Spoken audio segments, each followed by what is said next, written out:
The reason census is the very next data collection method in chapter 1.1 is because a census is a sample survey that attempts to include the entire population in the sample.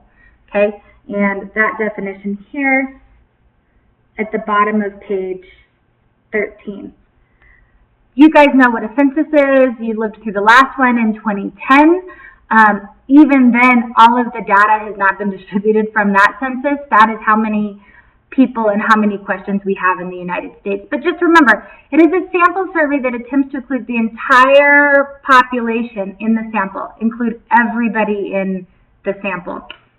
So if we look at a sample versus a census and what is better, because there's a big movement in many countries, and you can also read about that on page, the blue box on page 15, okay?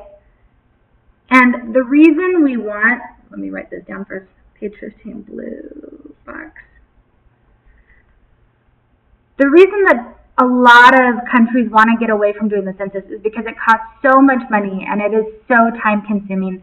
And actually, like I wrote right here, sample surveys are sometimes more accurate because census can miss individuals. In fact, in this book, it says that in the last census, there was like 1.8% of the population was missing, which is millions and millions of people. And you get into how do you count the homeless and how do you count people that you can't find. And so that's really an issue. So in this specific case, it might be more accurate to do a sample survey. And you can read it, like I said, you can read about that here. On the other hand, census can sometimes be more accurate due to sampling errors.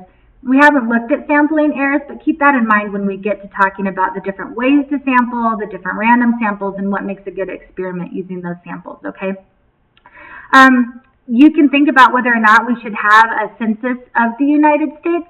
It is, oh, I don't want to say that and be wrong. It is in the Constitution, I think, but let's double check that.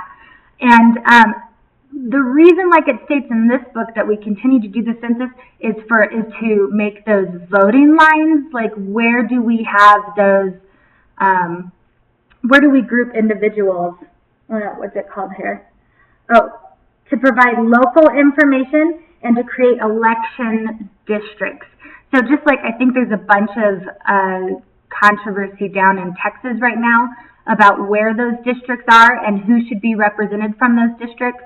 And we'll look at that a little bit more in class.